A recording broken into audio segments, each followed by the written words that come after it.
So welcome to the Healing Power of Plant Foods cooking class. My name's April Ashcroft, and I am super excited to have you guys here tonight. I have a strong passion to teach people about the healing power of plant foods and how they can drastically improve your health, increasing longevity, decreasing risk of disease, reversing disease if you have it, and achieving and maintaining your ideal weight.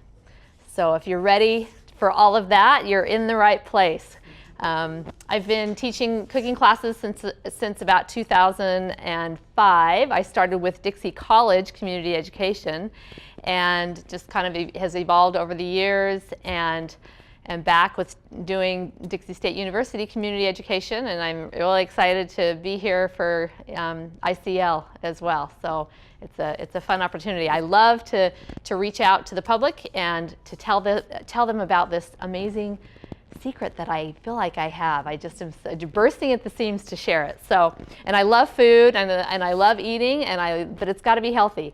I grew up in a standard American family with eating the standard American diet, and I've watched most of my family members, most all of them actually, get the standard American diseases. And I decided, gosh, 30 years ago, that I wanted to do something different to change what many would say is my genetic destiny. I knew that wasn't right, that I was in control. And over the years, as I started having my own health issues and was battling my weight, I was seeking out nutrition information and going on and off diets and just wasn't feeling very good.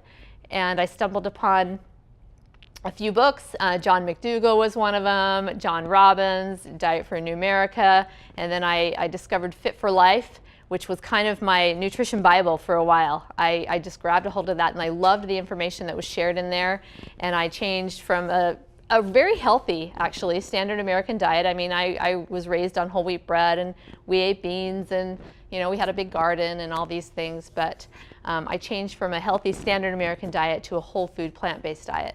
And my world changed. Like within a week, my energy went from 0 to 10, and I felt so amazing. I never looked back, and I've been doing that ever since about 1991 is when I switched.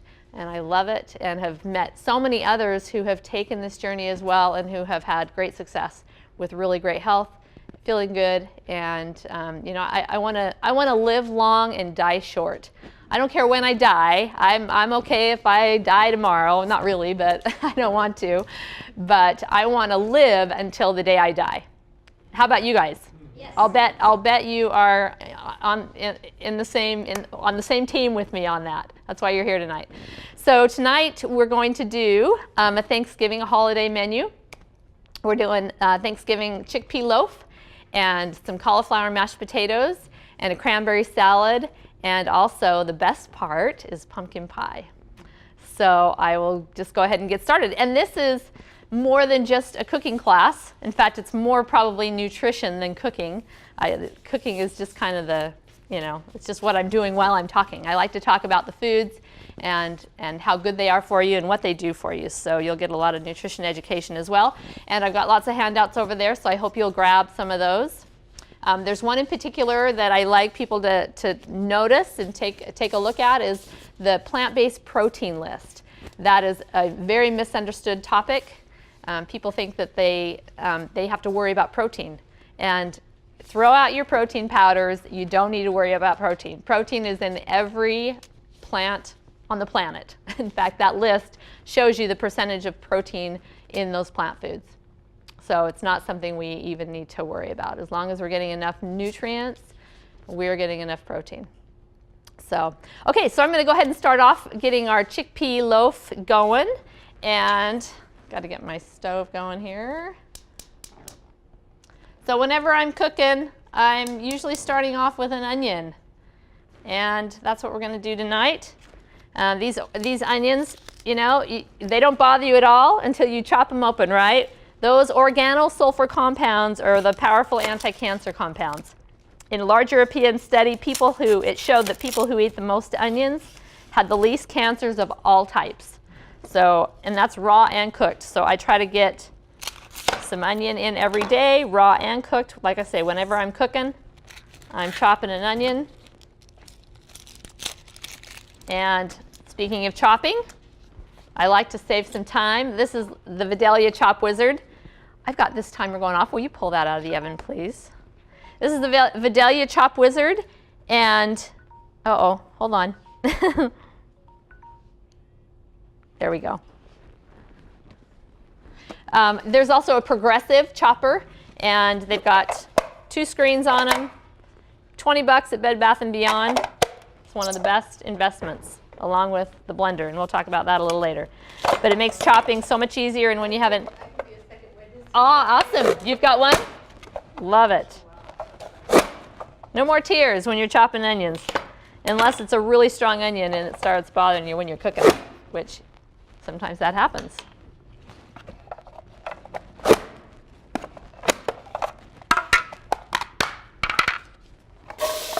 And I'm just going to put this in my pan. I have no oil, no broth, no anything in my pan, okay?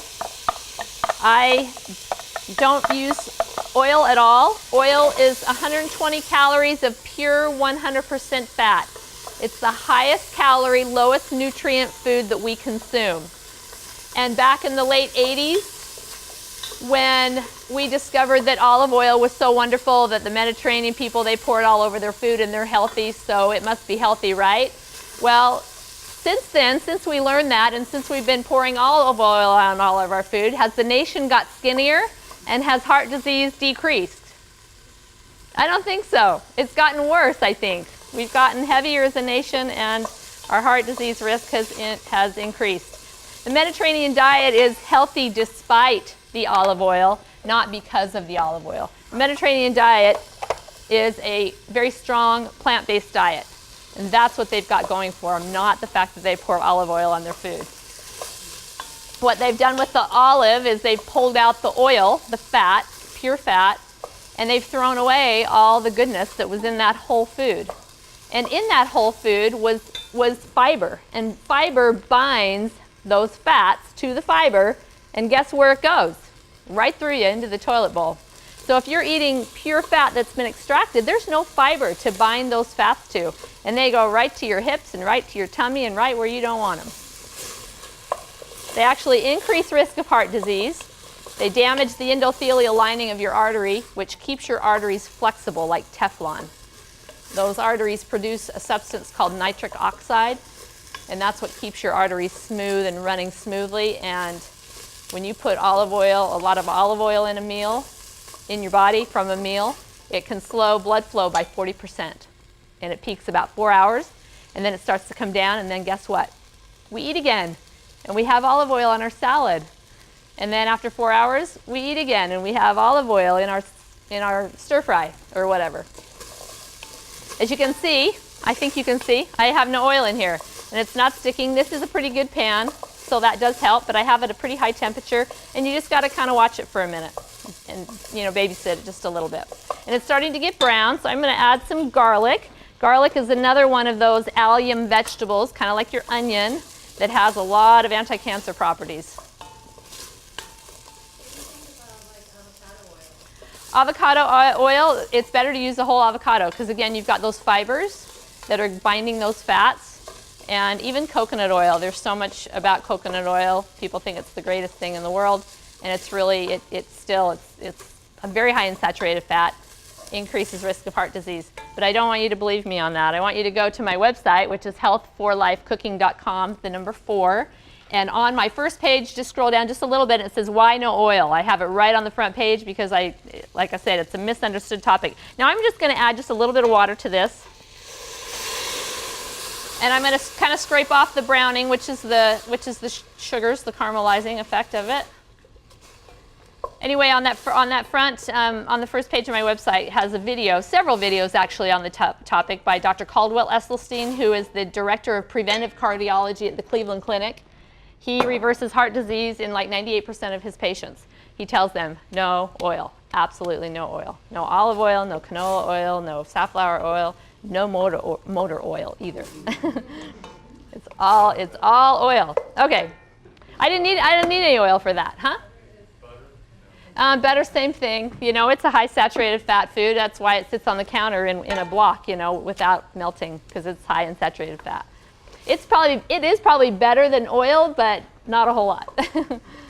So, okay, so once we got our onion and our garlic sauteed and softened, I'm going to go ahead and throw in some vegetables, although I'm going to finish chopping these vegetables just to demonstrate the chopper a little bit more. And I have no stock in this, by the way. I just love it. What I've done with my carrots is I've sliced them a little bit thin. This isn't great for, you got to slice them a little bit. Carrots are tough. But I've sliced them, and I'm just going to do that. And then I've got my celery. So this is called for 1 medium carrot and 2 stalks of celery. And I'm just going to add those right to my bowl here, to my pan, along with this. By the way, carrots and celery are 2 vegetables that you can cook and cook and cook and cook and cook, and you absorb more nutrients the longer you cook them. So all this chomping on baby carrots, I mean, they're good for us. Well, actually, not really. The baby carrots they get the peeling off with like a bleaching solution, but or a chemical solution. But you know, raw carrots, we just don't absorb a lot of the nutrients from them because they're so hard, and we got to really chew and really get those chewed down before we're absorbing a lot. So we actually get more when they're cooked, and the longer you cook them, the more of those nutrients are available. Now you might be losing some, but you're gaining in other ways. So it's good to eat both, raw and cooked. Carrot juice would be great. Is great. Yeah. That's raw. A lot of sugar. You know, it's good to cut it with greens, because greens are the magic food. Okay, I think that's all I'm doing my chopper with tonight. So we're just going to let those cook and get those softened up a little bit. Actually, we'll go ahead and put in our mushrooms. Whenever I'm chopping onions and garlic, I'm chopping mushrooms. Mushrooms have powerful anti-cancer properties. In one study, it showed that women who had just 1 button mushroom a day, just 1 little white button mushroom a day, cut the risk of breast cancer by 64%. Combine that with green tea, this was a Japanese study, 89% reduction in breast cancer. And that there's effects on prostate cancer as well. So I'm just going to add those. Yes? I chopped them in the same chopper. Yeah, I sliced them first and then chopped them. Mushrooms have aromatase inhibitors. Aromatase keeps estrogen levels low. We want to keep our estrogen levels low. What's that? I do keep the stems. I nip off the ends, the very ends. They also have angiogenesis inhibitors, which cuts off the blood supply to tumors. Tumors need a blood supply to grow. Mushrooms, that anti-angiogenic effect cuts off that blood supply. If you want to get good mushrooms, go to Fillmore. That's where the factory is. Really? You've never been there? I haven't.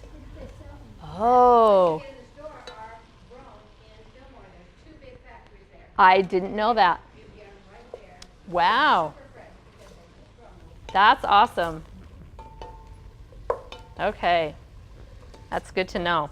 I'm going to go ahead and add some of our herbs to this. I've got a combination already in here. We've got, let's see, what do we got? We got onion powder, garlic powder, sage, thyme, rosemary. And I'm doing some fresh pepper. I've got pepper in here as well. I'm going to go ahead and add that.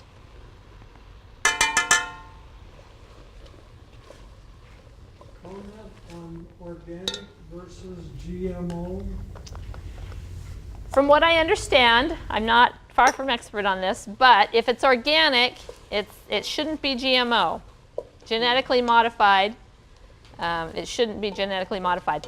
I strive to do organic as much as I can, but I'm not going to pay $4 for a bell pepper, you know, which is like seems like the most expensive vegetable there is when you're buying organic. But like, if I can get something at a fairly decent price, you know, I buy a lot of kale, and I like to make sure that I get that organic. The things that I eat a lot of, I do organic. There's also a list called the Dirty Dozen, and the Clean 15, and it's put out by the Environmental Working Group. And I stick to organic on the Dirty Dozen, and then anything else I can get organic, I will.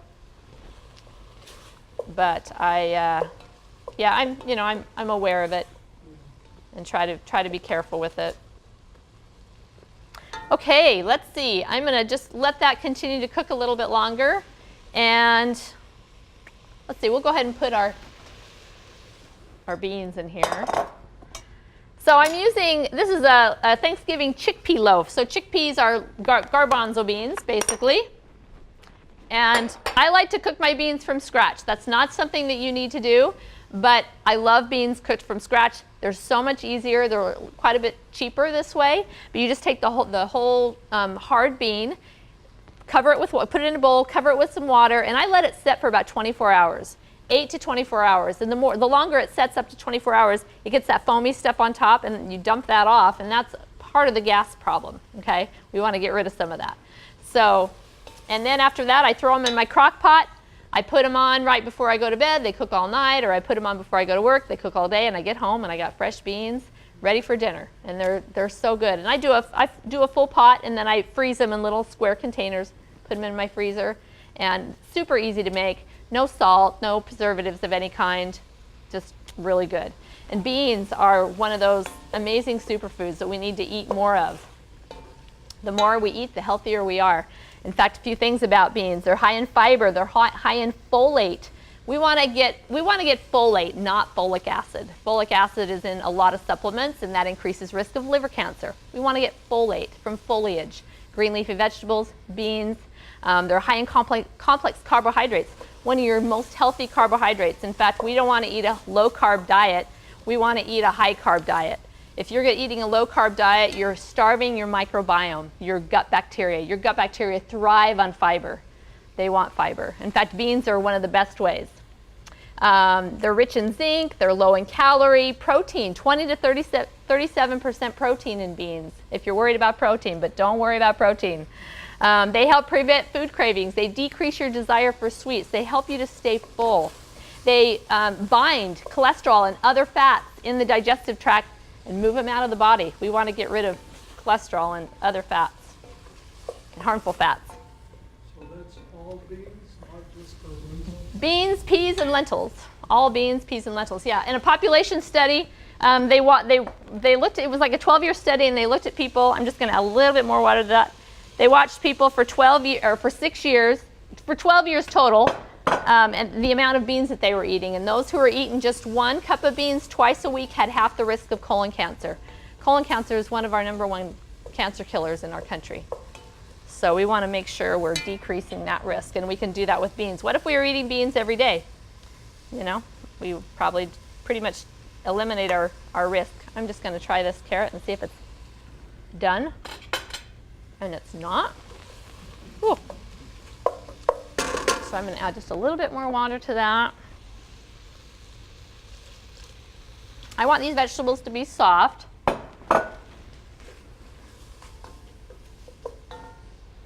Okay, so I'm going to turn that down just a little bit. And What do you think of this whole keto diet thing? I think it's unhealthy long term. I've heard it can be beneficial short term for just a few weeks or something. I'm not real up on it just because I've heard so much that it's bad. It's not something that you should be on for very long, and it's not something I want to do. But you know, a high protein diet isn't good. A high protein diet increases risk of cancer, increases risk of heart disease. You know, I know some people do like a plant-based keto diet, and that's safer, but it's still not a safe diet to do long term. So. How about vegan? Huh? Being a vegan. I think that's the best thing ever. But I prefer to steer clear from the V words because there's a lot of negative connotation that comes with that. Whole food plant-based is more about what you're eating, what you are including in your diet. Whole foods, plant-based, the longest lived populations in the world. They're called the blue zones. And Okinawa, Japan, we've heard a lot about Okinawa. Ikaria, Greece, the peninsula in Costa Rica, Loma Linda, California. They're the longest lived people. They live past 100, and they're out gardening and hiking and playing with their grandkids, and they're very active. They eat a plant-based diet. Not 100% vegan, but a plant-based diet. And that's one of their commonalities. Their main protein source is beans.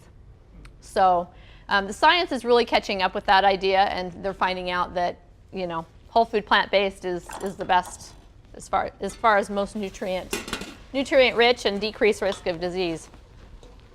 You know, I think if you're going to eat a really healthy whole food plant-based diet and have a little bit of animal products in it, if that's what you want, that's fine. You know, just depends on your individual health.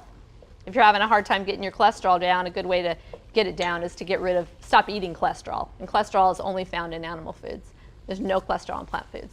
So We're Orthodox and we're Eastern Orthodox, and half the year we're fasting, and our fast is vegan. wow, that's awesome. So your fast is vegan. It's not fasting. It's not like, okay. And how do you But it's a vegan. and how do you feel when you're doing that?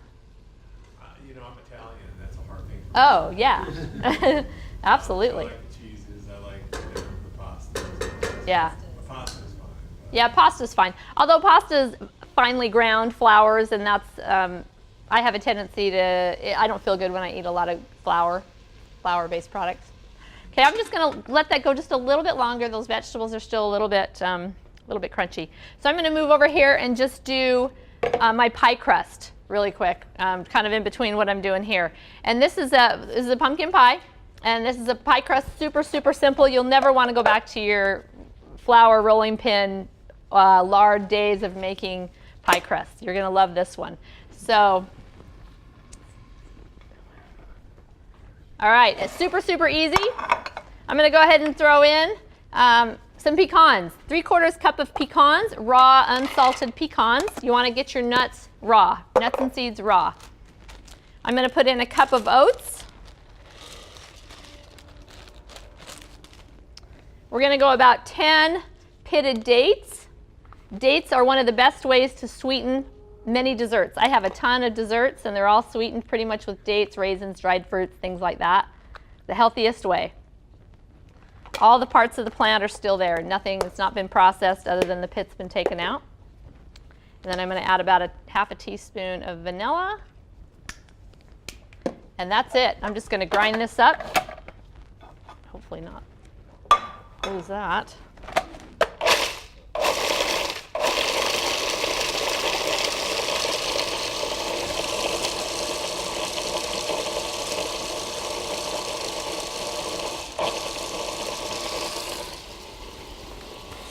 What we want it to happen with that is we want it to start getting a little bit sticky.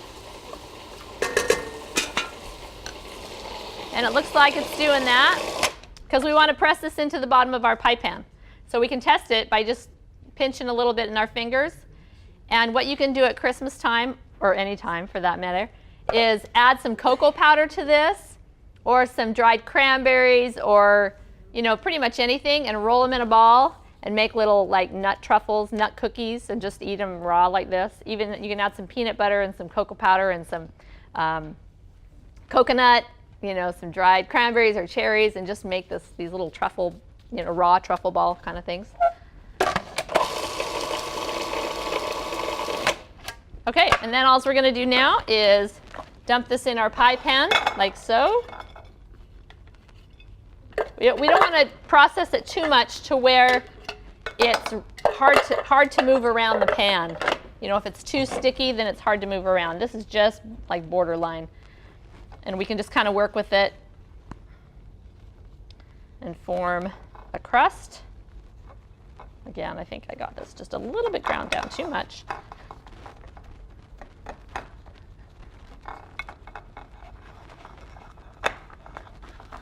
See how it's nice and kind of sticky there. And I actually made another pie that we'll be serving tonight. So I'm not going to spend too much time on that crust, but you can kind of, you can work it up the side. We're going to bake this, so you want to keep the crust like right either below the filling, I know, which is a little bit different, or right with the filling, because it will burn when you cook a little bit when you cook the insides. Although we're only cooking at about 270 degrees, so it doesn't burn too bad, just gets a little bit brown. So, and there's your pie crust. So simple. Who's made a pie crust that quick before? Like, no. Yeah. Can you do it in a blender? You probably could. You need to be really careful that it didn't get too sticky. And I know with my Vitamix, it's to have all that in the bottom of this, like it's so narrow. I've never tried it in a blender, but if you're really careful with it, and I want to get that water out of there. If you're really careful with it and kind of stop it and kind of stir it with a spoon maybe. I mean, if that's all you have, if you don't have a food processor, that would probably work. I need to try it someday because I get that question all the time. Say on your recipe, you don't have how much you cook that, The pie? the pie crust. Oh, you don't. You don't cook it until you put the pie in it. Oh, when you put the pie. Yep, you put everything, or you cook everything, yeah. Okay, so our vegetables are done. We're just going to go ahead and, that's really, really hot. We're going to go ahead and put this in our bowl.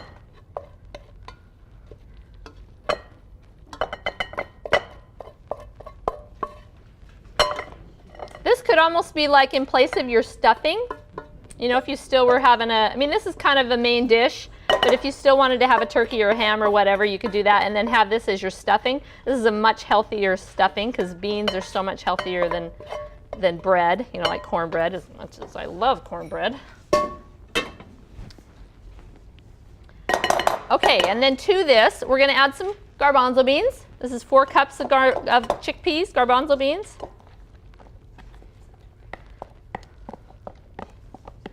Just cooked those last night, so they're nice and fresh. And then we're going to add a cup of oats, rolled oats. These are just old-fashioned rolled oats. Oats are great for lowering cholesterol, and they're really good for the gut as well. If you're wanting to, again, build up your gut bacteria, oats are awesome.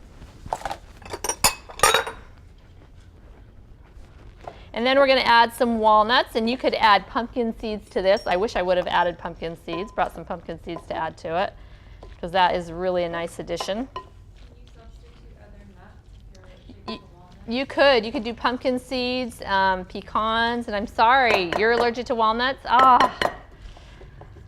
Yeah, you could do pumpkin seeds, pecans. Those are probably the 3. So we'll add those. And then we're going to add some sweet potato, 2 cups of cooked sweet potato, cooked mashed sweet potato. And of course, sweet potato is super high in antioxidants. From now on, when you hear antioxidants, I want you to think anti-aging or anti-inflammatory. Antioxidants equal anti-inflammatory. So if you've got any inflammatory issues, which we all, if we've got some kind of disease, we've got inflammation. We want to look out for that. We're going to put in some parsley, about it's supposed to be a 1/4 cup, but that's a little bit more. That's okay. Then we're going to go with a couple tablespoons of tomato paste. Let's see. Let me make sure I got that right. Is it 2 tablespoons of tomato paste? Yes.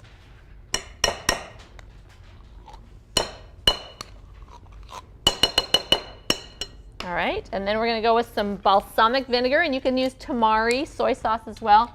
Some people don't like to do soy and have an allergy to soy, and balsamic vinegar takes the place very well, nicely. All right.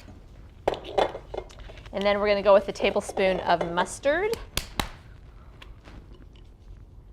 Brown mustard, Dijon mustard, or you can use regular mustard too. That works. Okay, then we're going to take our pastry cutter. Pastry cutter. This is a much better use of your pastry cutter than pastries. We're going to just mash all this together.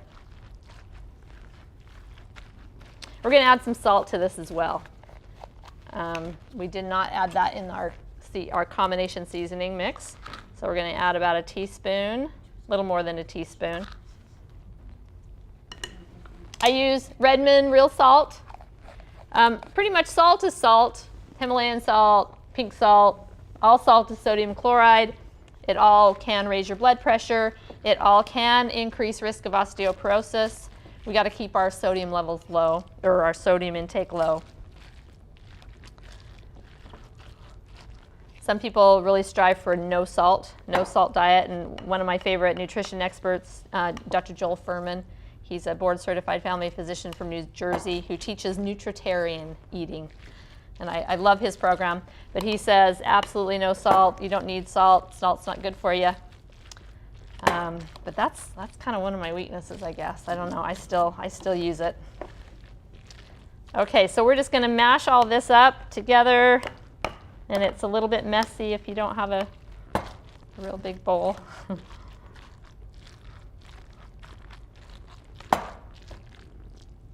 When you get this combination of good healthy foods, whole grains and beans and vegetables, you're flooding your body with so many micronutrients, and it just makes your body so happy.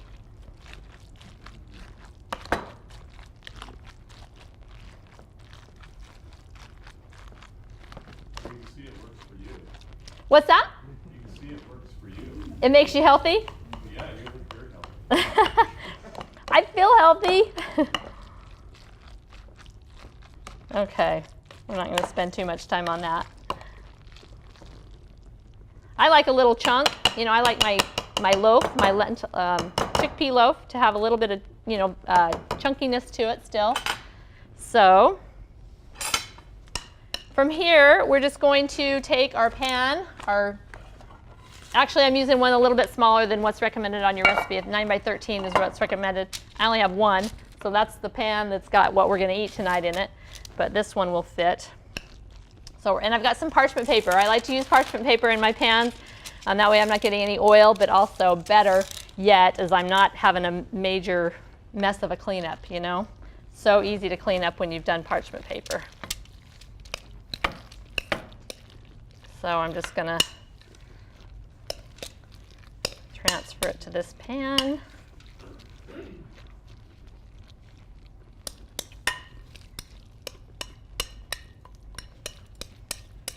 I'm going to be doing another holiday class for community education if you're interested in, if you didn't get enough of me tonight. And I'm going to be doing a lentil loaf for that one. Hey, April, Yes? question for you. Yes? People who've had acid reflux disease, do they go on a diet like this? Is there research that shows that tends to go away or decrease? I don't know about the research, but I've heard personal experiences that say that. There could be underlying issues. I know my husband eats pretty much 95, 98% plant-based just because it's how I cook. And he still has an acid problem. I think sometimes you have to tweak, and even do maybe an elimination diet for a while and kind of get your body healed. It's a gut issue, could possibly be a gut issue with acid. But yeah. I've heard so many people say, "Oh, my acid problem went away, my pains in my stomach, that kind of thing." Okay, so we're gonna. Probably a lot more regular too, aren't you? Oh yes, oh yes. How does Pam Popper? She puts. I can't think what she says, but switching to a plant-based diet is a very moving experience. So she runs the Wellness Forum back in Ohio, and they do a lot of great work helping people get healthy from all sorts of different things. And they put them on a high plant food diet. It's not always completely vegetarian, because people have a hard time just switching like that overnight. And sometimes it's a little bit drastic for some people that are really unhealthy. Their body kind of freaks out and they don't feel good for a while because it's just too much roughage. So they kind of ease into it. So. Alrighty, so this will go into the oven at 375 for 20 minutes. Is that still on? That's not still on. Oh, no. That's okay. I wasn't sure if I was going to cook it, but I think I'll go ahead and bake it while I'm here. Enter, start. Yeah, we'll wait till that heats up. All right. Clean up a bit here. Okay, we'll finish with that pie. Get that pie done. And then we'll do our mashed potatoes and salad.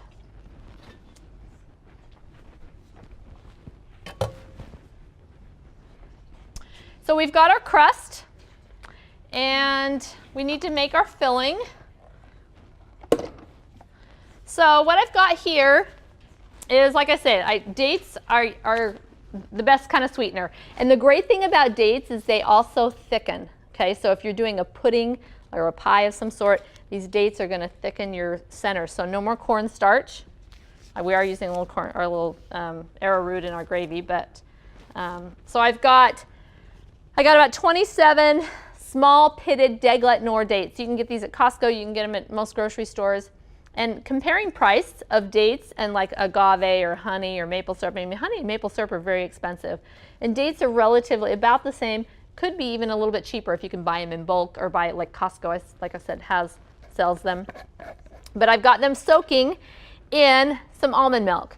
About 1 and, well, your recipe says how much almond milk we got. We've got 1 1¼ cup of almond milk. And I've been soaking this since, well, let's see, what was it? Last night, I think, is when I put it on. You don't need to soak it that long. 4 hours softens it up pretty good. So I'm just going to put that in there like so. And I'm going to rinse that out with my water if I can find it, but I don't see it. So, oh, there it is right there. Just a little bit.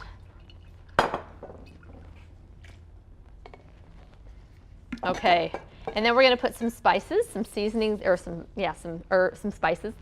2 teaspoons of cinnamon, ½ a teaspoon of ginger, ½ a teaspoon of nutmeg, I believe, a little bit of cloves, a little bit of salt. I've tried it without the salt because I do like to try to get rid of salt as much as I can. Most of my desserts I don't need salt in, but for some reason the pie is very flat without it. So, but you could, if you don't want to use it, you don't need to use it. All right, and then I'm going to put in 1 3/4 cup of pumpkin. This is about 1 small can of pumpkin. And no, I don't do my pumpkin from scratch. If I can find something clean in a bottle or a can, I tend to go that way if I can. Just because, I'm only willing to work so hard in the kitchen. I love to cook. I love to spend time in the kitchen, but I don't want to make my own pumpkin for my pie. Okay, I think that's it.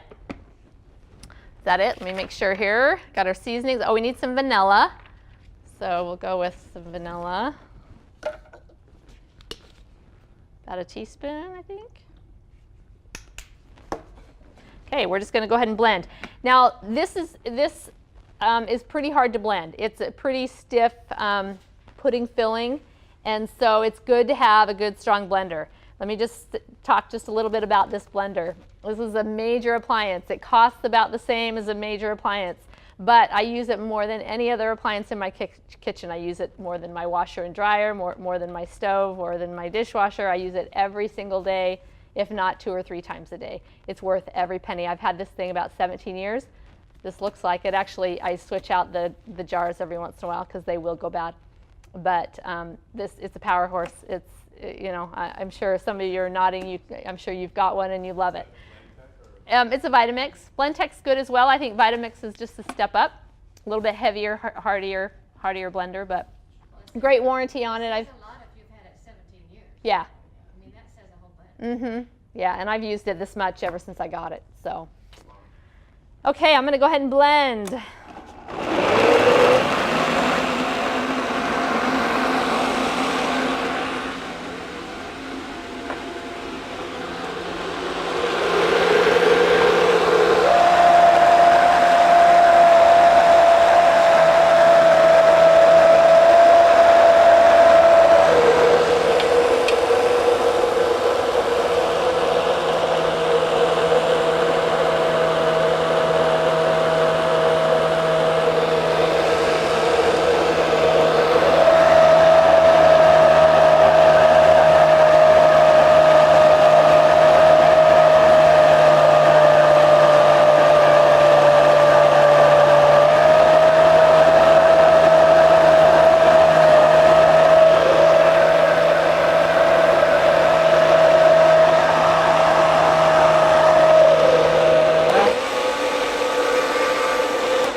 You might be able to do this in a standard blender. You would just have to do it probably in batches. I've actually done this in my food processor, come to think of it, and it works. It's not quite as creamy. There's a little bit of a texture to it, but I kind of like it. Let's see, I need to turn the heat on those. Cauliflower. Okay. All right, and that is it for our pie filling. So I'm just going to move over here to our pie and just transfer it to our crust.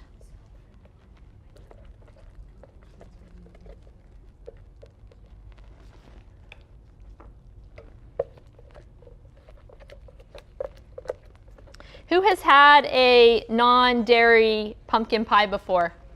Anybody? Oh, I'm so excited. You guys get to try.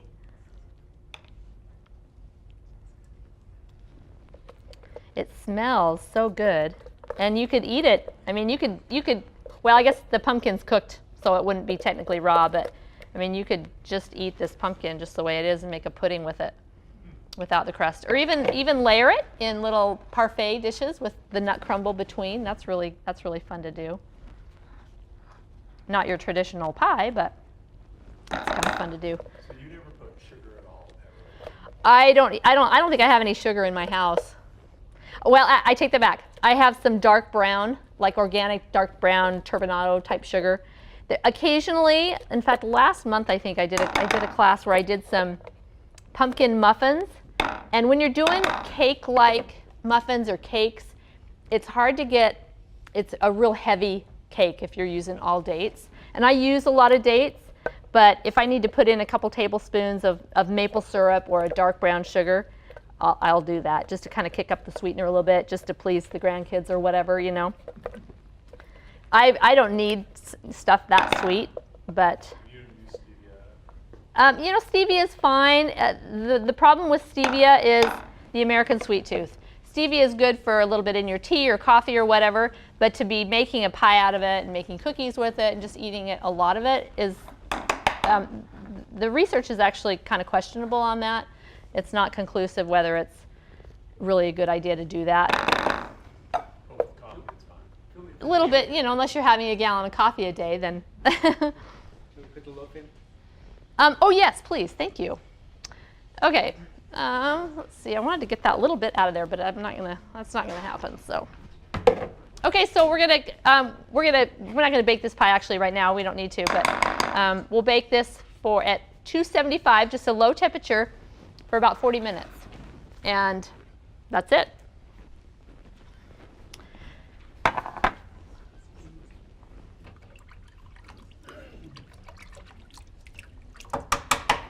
Because there's really nothing in it that there's no eggs or anything that need it to be at a certain temperature or anything. All right, let's do our cranberry salad. We want to do the mashed potatoes last. I love cranberry sauce. As a kid, I would open up a whole can and eat the whole thing. I loved it. But as I got away from sugar and couldn't do that anymore, I wanted to make something that was still that cranberry but was sweetened with natural things. And this was it. And it's super, super simple. So again, I use my food processor for this. Yes? Is that supposed to cook an hour and 15 minutes? Oh, no, it's supposed to cook 20 minutes first and then cover it with foil and cook it another 25. Thank you. Okay, I want to make sure that I'm not... Utah too? Am I from Utah? I'm from Southern California, but I've been up here since I was 19. So I'm just going to check my potatoes. I want to make sure I want them hot, but we don't want them burning.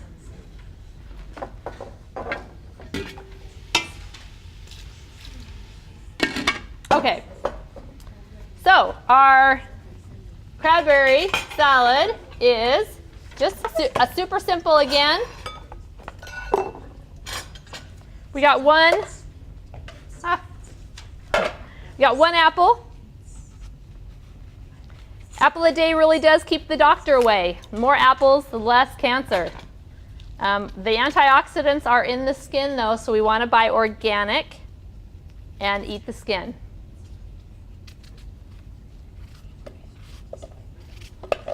You know, when you open up that apple and set it on the counter, it starts to oxidize. That's because the antioxidants in the flesh, there's not a lot of them. It's all in the skin.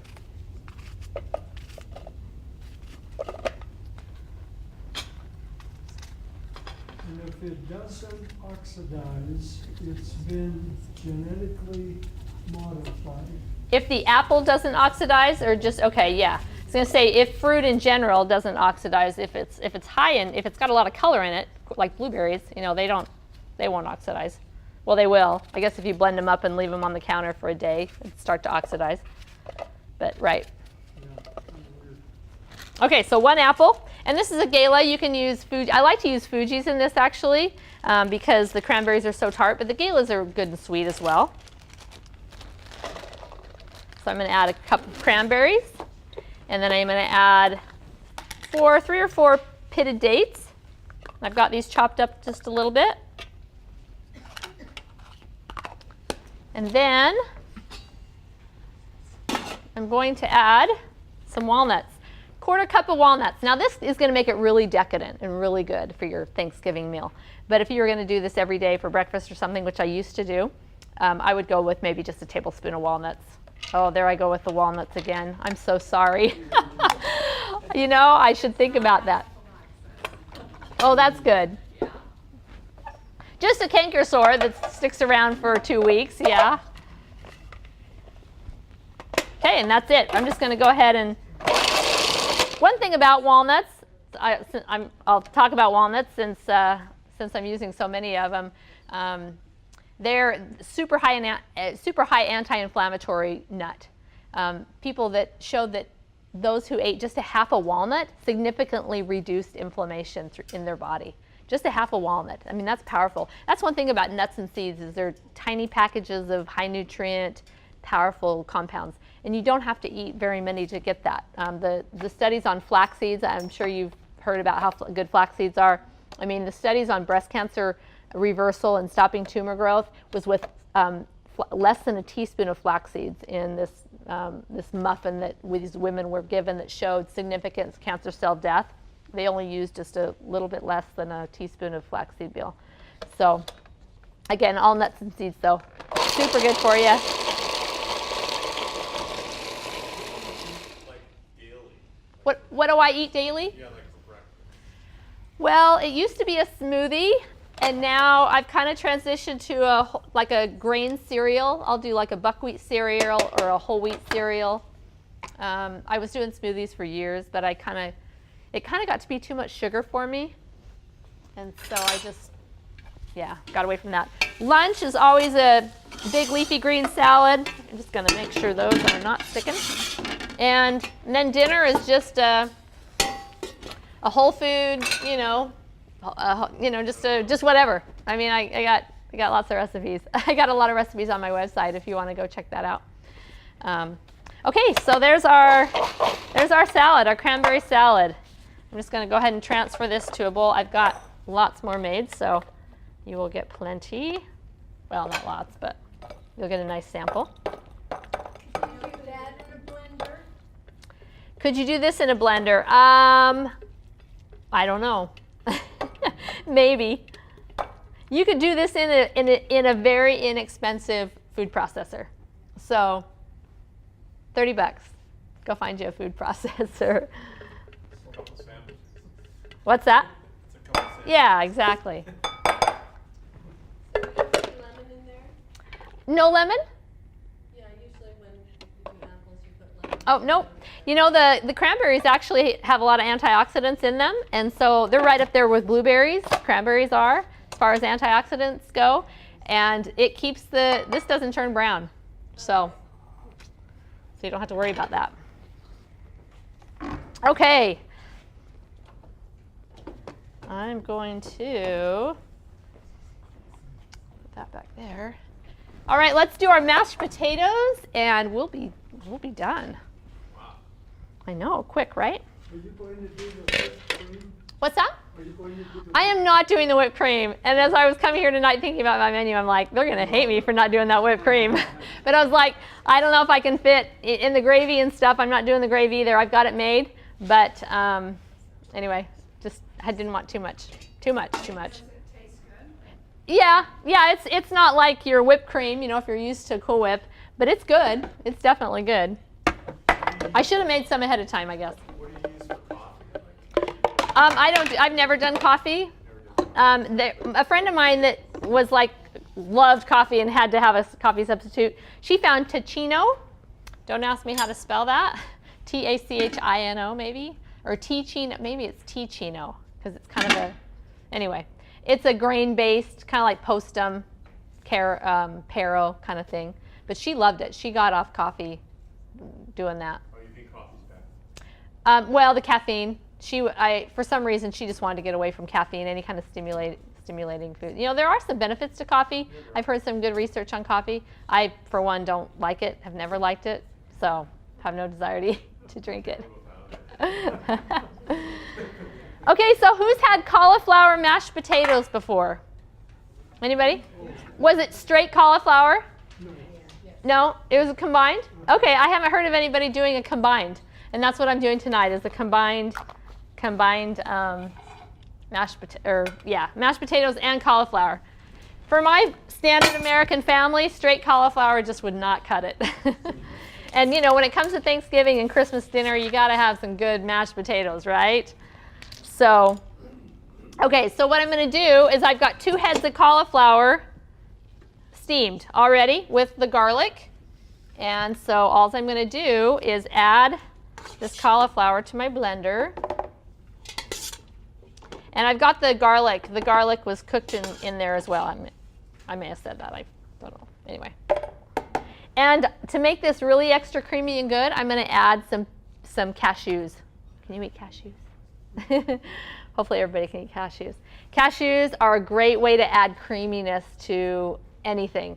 Okay, so what I'm going to do here with this blended cauliflower, you can do this also for any kind of a cream soup that you want to make. I have a creamy cauliflower soup that's so good, and it's basically this blended with, I use some sunflower seeds actually in that one. Seeds are higher in protein and higher in minerals than nuts, so I use seeds when I can, and sunflower seeds work really well. However, for the holidays, I want to make this really creamy and really decadent and really great. Where do you get your nuts? Where do you buy I buy a lot of them at Natural Grocer, because they put them in they keep them in the refrigerator.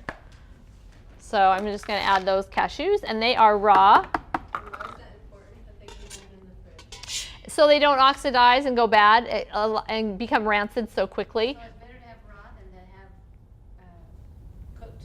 I mean, the kind you get at Costco. That's roasted. Uh-huh. Yeah. When you roast a nut, you're destroying a lot of the amino acids and a lot of the nutrients.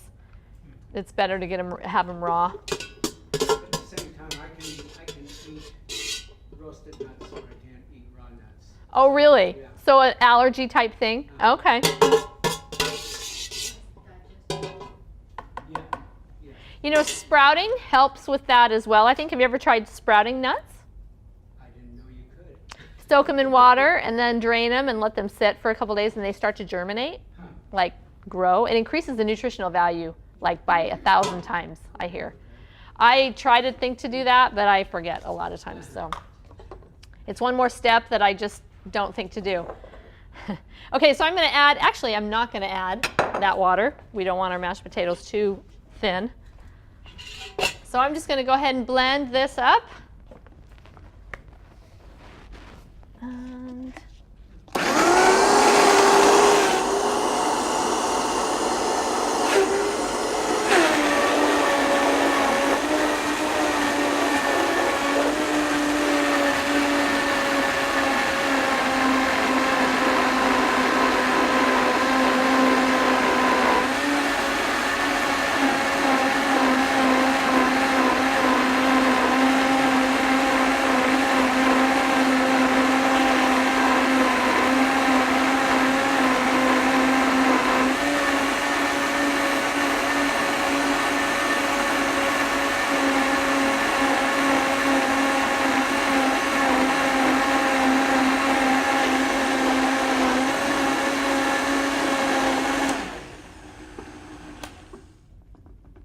messy, but you just work with it, and sometimes you got to kind of shake it down. I don't want to add really any water to this because I want to make sure we got a nice thick mashed potato. And then if we need to add a little bit of moisture, we can. But I'm just going to turn that on one more time.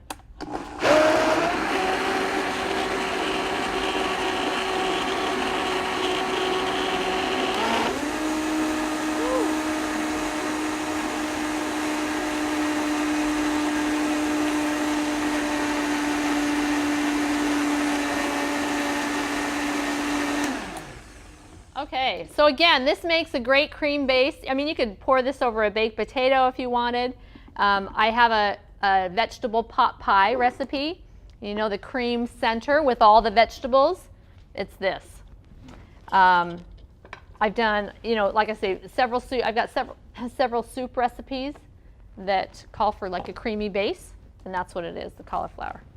Just makes a really great cream base. Okay, so I'm just going to pour this into my potatoes. And these are Yukon Gold potatoes. I like them the best for mashed potatoes. Oh.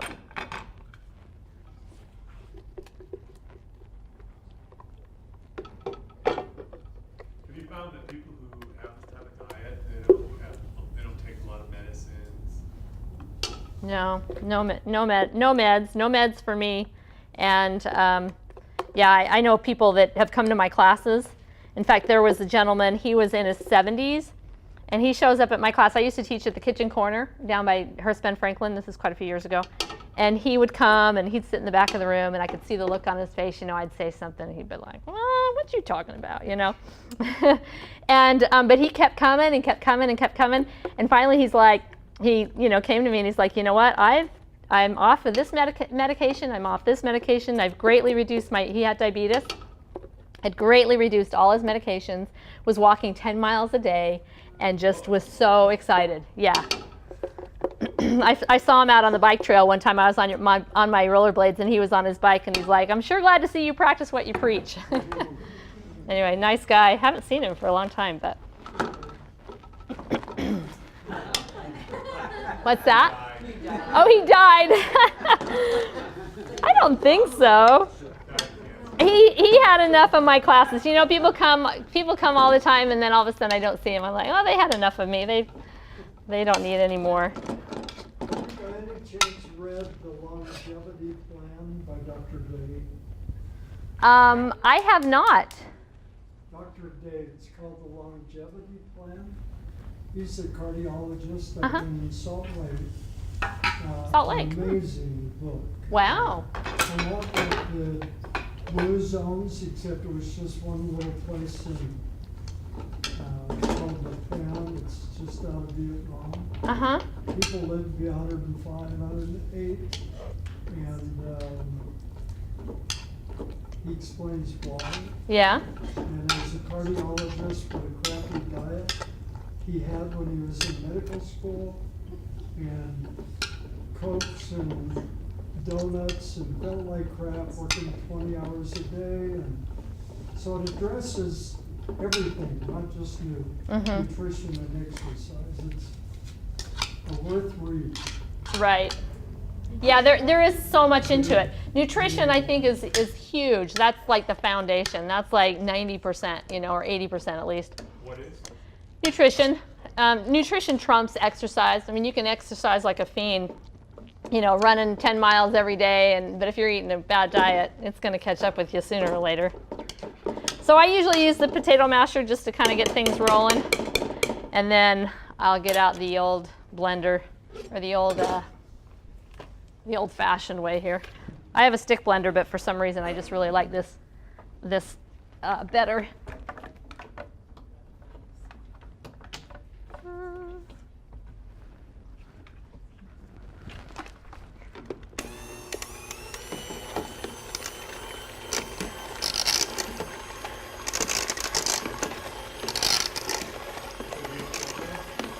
What's that? Do you have children? I do. I have 3 stepdaughters. They're off on their own with children of their own. So, and kids are really hard. You know, they moved in with us when they were preteen and teen, and the youngest one kind of took to my ways after years. The older 2 didn't so much. But they were old enough to where they could walk down to Taco Bell, you know, if they wanted to. But they were pretty good. They were pretty good about I'm going to add a little bit of salt to this. They were pretty good about eating what I fixed. I tried to make meals that were, you know, appealing to kids.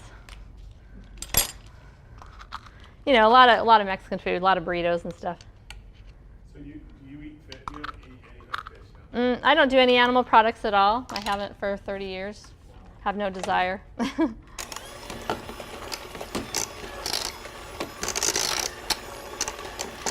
I have a lot of heart disease in my family, and both my parents died of cancer, and I have no taste for it, no desire for it, so I just stay away from it, you know, and I'm healthy. I haven't had any problems yet, so. Okay, we are pretty much there. I've got the gravy that's on your thing, I made ahead of time, and I'm wondering if I should have, because we're going to add a little bit of the arrowroot to that. So would you want to maybe start dishing up the loaf? We'll start getting the loaf out, and the potatoes. The potatoes are ready as well. Is this the loaf? Actually, it's what you took out here. Oh, yeah, okay. Yeah, so. All right. So you want to slice and I'll serve it? We'll put that out there. That's our loaf as it come out of the oven. We're going to do a little bit of gravy on that as soon as. Oh. How many is there?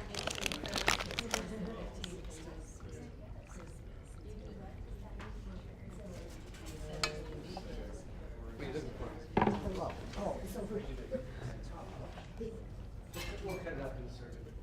So we stay on it.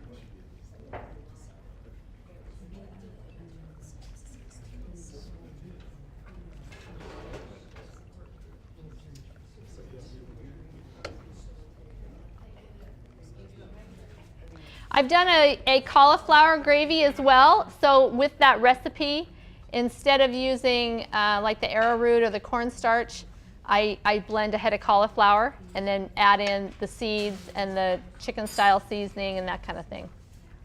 So it makes cauliflower makes a really great gravy.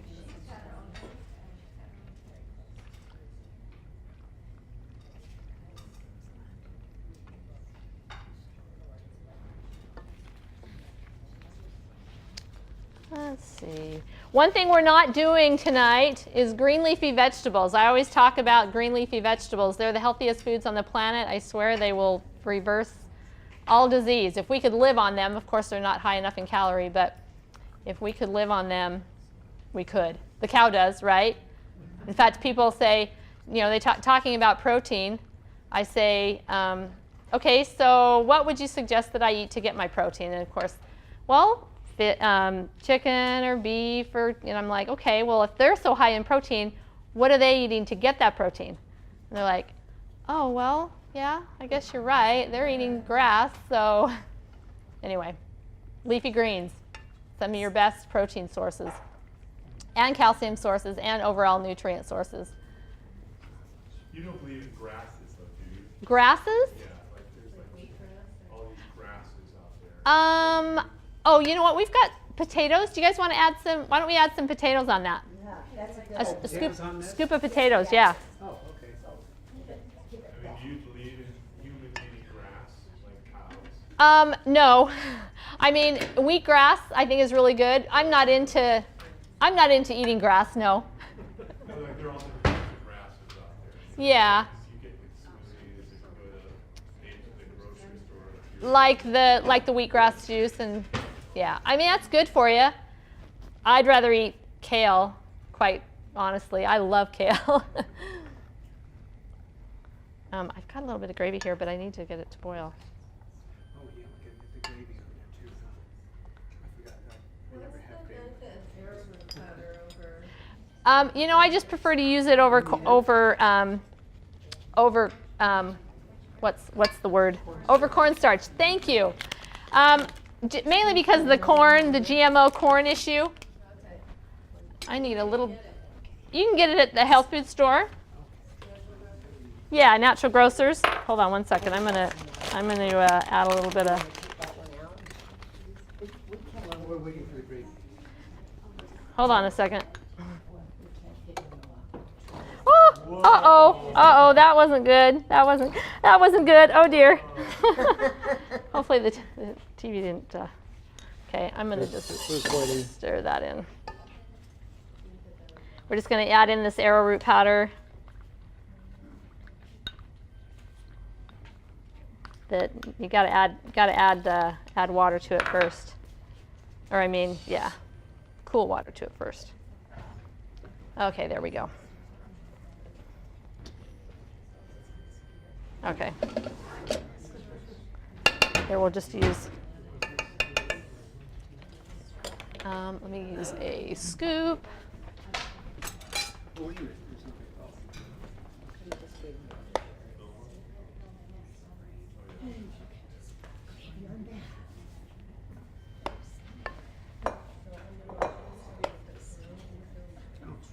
What time should we show up for Thanksgiving dinner? Well, I'll be in California taking my own stuff, which I often do. Let's see, Irvine. I got a cousin down there. Okay. That looks so good. It is good. I hope you enjoy it. I gotta transform my brain to think that it's good. Oh, come on. It looks good, doesn't it? Green, caramel, How does that work when you go somewhere as far as like people accepting your You know, I've been doing it for so long. They expect it. So, let's see. We've got forks. Oh, that would be helpful.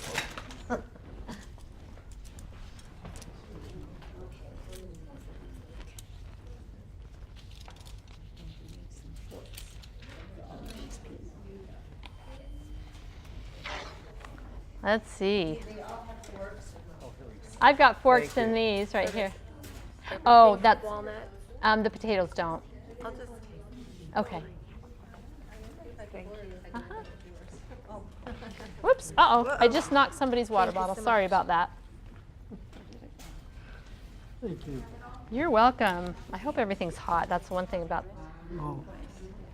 Perfect. So you don't really care about calories. You don't have to worry about calories when you're eating plant foods. Your body burns plant foods very, very efficiently. I mean, it's burning it like crazy. You don't have to. The only thing you need to worry about is if you're doing a lot of nuts and seeds and things like that. You do have to be conscious of that because you can easily add on pounds. Very easily actually. So, you hear about the praise of coconut oil. I mean, I take it every day on my toast. Oh, thank you. Every day on my rye bread toast. Uh-huh. Every morning. And there's so many people talking how good it is. Why are you against it? And why are so many people for it?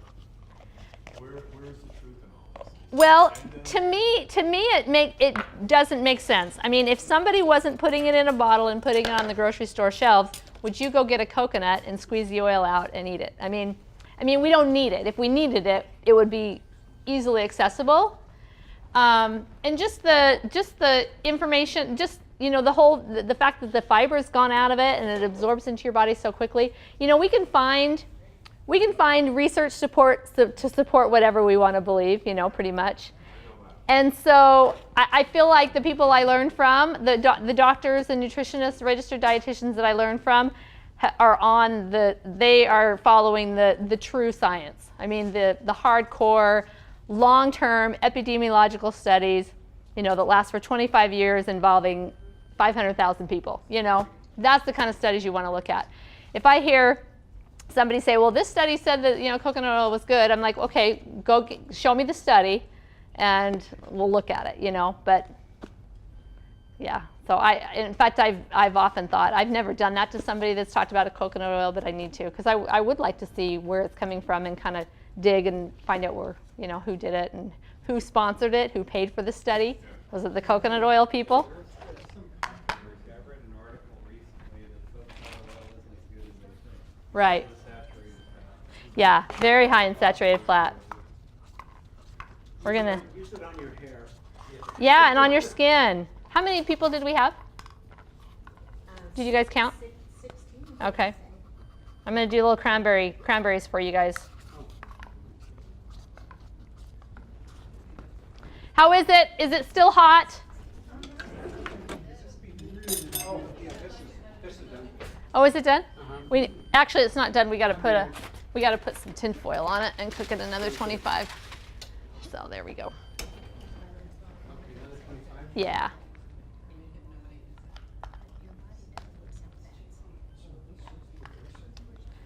Yeah, your body needs fats. It's important to get, whole food fats, avocados, nuts and seeds. There's fats naturally in all plant foods, of course, not very much. It's not enough.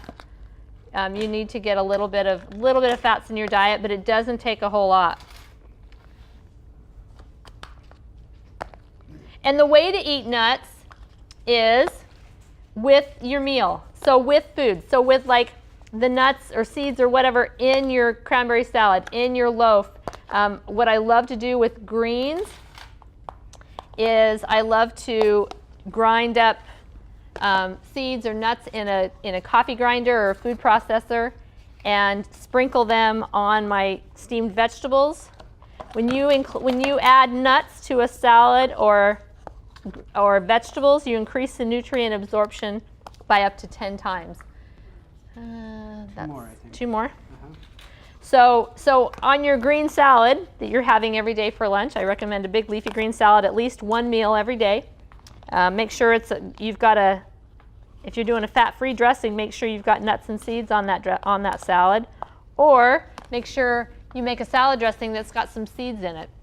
I've got some salad dressing recipes on my website. I've got a creamy mustard or what is it? Sweet mustard vinaigrette that I love, and it's rice vinegar, water, dates. The dates help thicken it, and I add seeds like sunflower seeds to help to thicken. And when you blend that, it makes a nice thick, sweet, mustardy gravy. In fact, I've got a little YouTube video on how to make that. So that's just a great option for a salad dressing.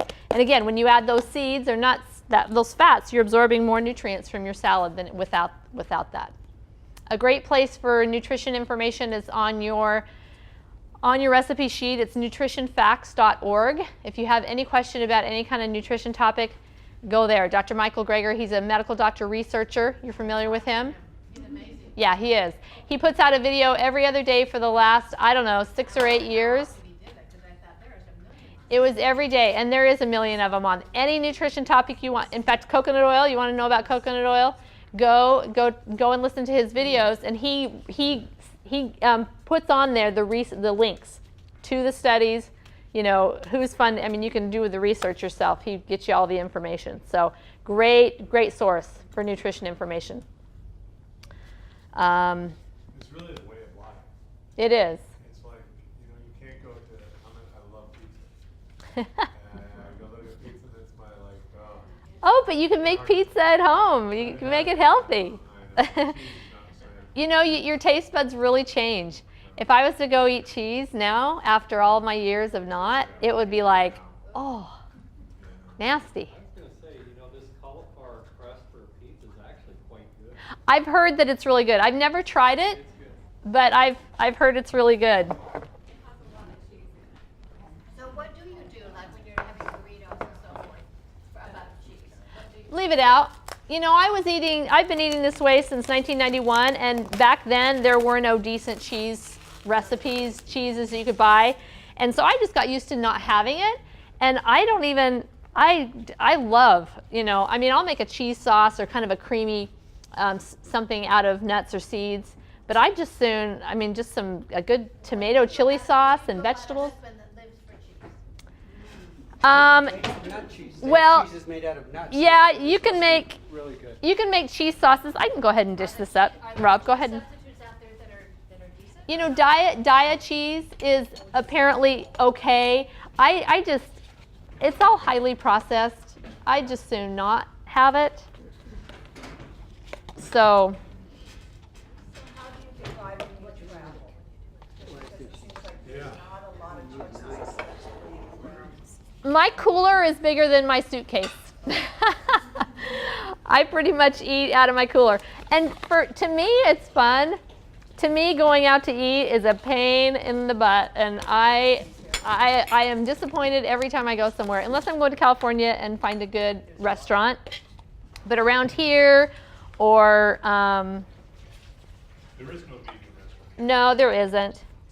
But even to go some, but to even go somewhere, yeah, Twisted Noodle's got a good quinoa dish.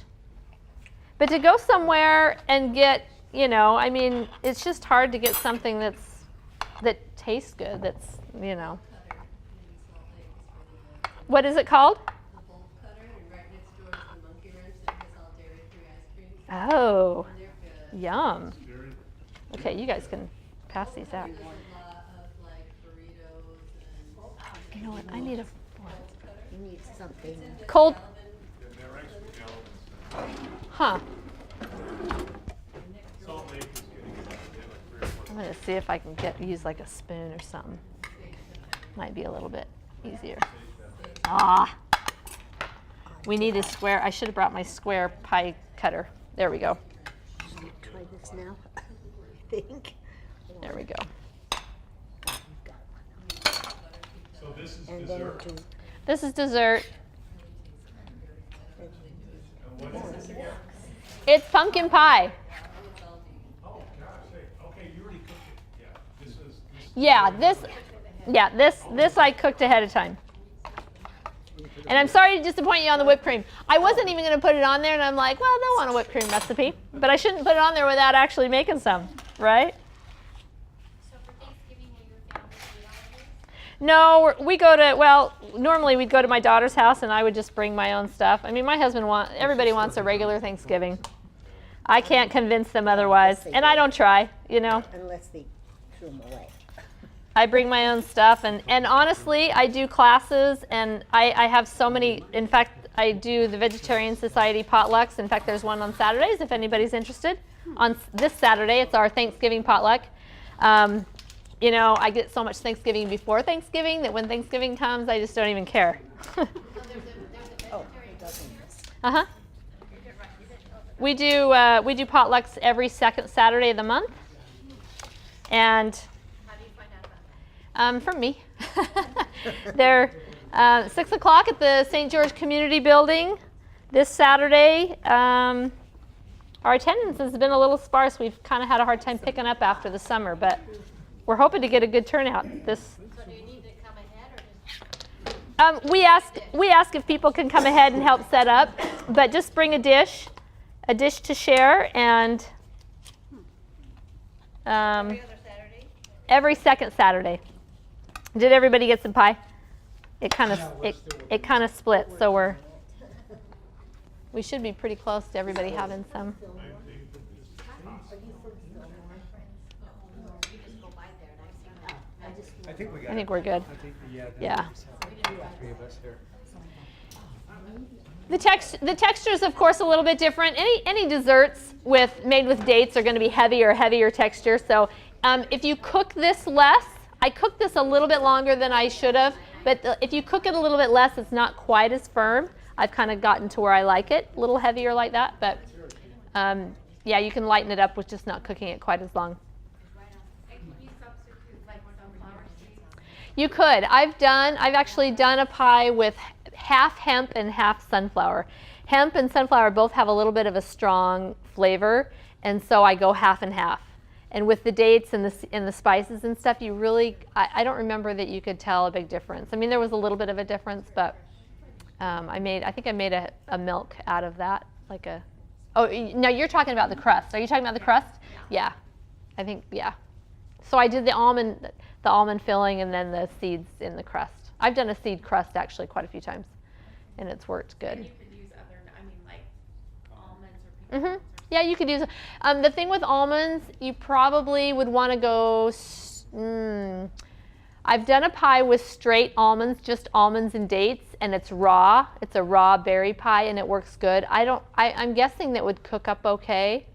The thing about almonds is they're a drier nut, and so if you were to grind it up with oats, it would have a hard time getting sticky. You might have to add a little bit of water to it, but it would probably work fine. You could do almond butter. That would help. because it's already ground up really fine and oily. So you want that oily consistency. Of course, your almond butter is going to be a roasted almond, most likely. You can get raw almond butter, I guess, but anyway. What else does it take for your body to really start changing with your blood, you know, with all the things that you're doing and you're eating on a daily basis? Within a month or two, do you feel like your blood levels are going to be completely different? You're not going to have high glucose or high triglycerides. I mean, does your body just really start? Your body responds very quickly. In fact, diabetics, you've got to work with your doctor if you're changing your diet this way, because your blood sugar will regulate very quickly, like within a week. Like I know people with high blood pressure, I think they can drop their blood pressure within a week. So both, but high blood pressure and diabetics need to work closely with the doctor and be monitored, because it happens pretty quick. So, yes? I raised 6 children cooking the way my mother cooked. Uh-huh. And, you know, back in the Betty Crocker days, nothing was just loving like something from the oven. Mm-hmm. I bake, I use sugar, I Mhm. use shortening. Mm-hmm. And now that I'm older and have learned a better way, it's difficult to learn how to cook this way. So I hardly do it. I just eat greens and salads and Mhm. things like that. Just basic foods. But to expand, so I love this. This is awesome. Good. Thank you. I'm glad you enjoyed it. Pretty good. I'm glad you enjoyed it. Pumpkin pie is awesome. Thank you. Thank you. My rule of thumb with desserts, though, is, you know, you have a tendency, your mind tells you this is healthy, so I can eat half the pie, right? My rule of thumb is make sure you have lots of friends to share them with and not have them in your kitchen, because if you're like me, they call you all day long. No, I love sweets and sugars, and that's always kind of been my weakness. So I have to make sure I usually just make this kind of stuff when I have my kids over or somebody that I'm going to give part of it to. Cause, Do you ever desire like cupcake or something like, oh my God? It depends what it is. If it's, I love chocolate. Like chocolate cake is probably a weakness, but you know, chocolate chip cookies. I love cookies too, but I make cookies. I make my own cookies, and they're just as good, and they don't make me feel bad. That's the thing. If I eat something like that after a meal, and occasionally I'll have a tendency to do that if I'm at a party or something, I might have a little piece of cake. But it's got to be after a meal. If I eat it without having something in my stomach, the sugar just kills me. Like my body aches. I wake up not feeling as good, I kind of have a sugar hangover, and it doesn't take a whole lot. It gives me a headache, like I'll get headaches from sugar. So the bad thing about all this is you get your body so clean and healthy that when you do something like that, and not everybody this happens to, but to me it does, it really affects me. But I see how bad it is for me, and it's just not worth it to me. I just, How about bread? Do you eat bread? I don't do a lot of bread. I love bread. That's one reason I don't do a lot of it, because I love it. I love that artesian whole wheat bread at Harmon's. I mean, I buy a loaf of that and I can hardly get home without digging into it. But I try not to, because I don't feel as good when I eat bread. I'll do Ezekiel bread occasionally for a sandwich, or Ezekiel bread. It's a sprouted grain bread. My husband says it tastes like cardboard. You toast it, and it's actually quite good. I love it toasted with some avocado spread on it, or a sandwich, avocado tomato, so good. So, well, thank you guys so much for coming. I'm here cleaning up, so if you have any other questions or want to come talk for a minute, I'm welcome to share more. And again, potluck this Saturday if you're interested. It's like I say, it is a vegan potluck, and we ask for no oil, no processed oil things, but it's not a rule. So, but we'd love to see you. And I'm doing a community education class next Wednesday, so if you didn't get enough of me, you can come to that. How come you don't open your own restaurant? I don't want to cook for people. I want to teach people how to cook for themselves. I don't want to be cooking all day. Where did you say your class is next Wednesday? It's actually here through Dixie State Community Education. Right Right here, yep. And same time? Same time.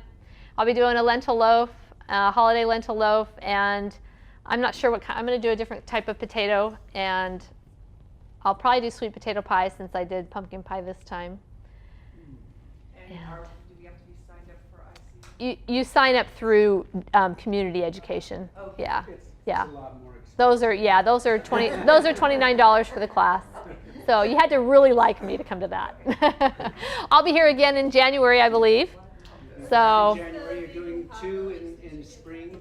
and I'll 2 in the spring, Semester, I think January. January and March, I think. So I'll be back if you don't. What time on Saturday is that? It's at 6 o'clock. And my email address is on your recipe sheet. So if you have any questions, I would love to hear, if I've inspired you and you want to, go 100% and do plant-based for a few weeks just to give it a try and have some great success with it and love it, I'd love to hear from you. And even if you don't, I'd still love to hear from you. So, Give her a hand. thank you. Lots of recipes on my website. I do actually have a couple cookbooks. So if you're interested in that, you can, don't order it off my website. Just call me and say, can I come by and pick a couple up or whatever. So.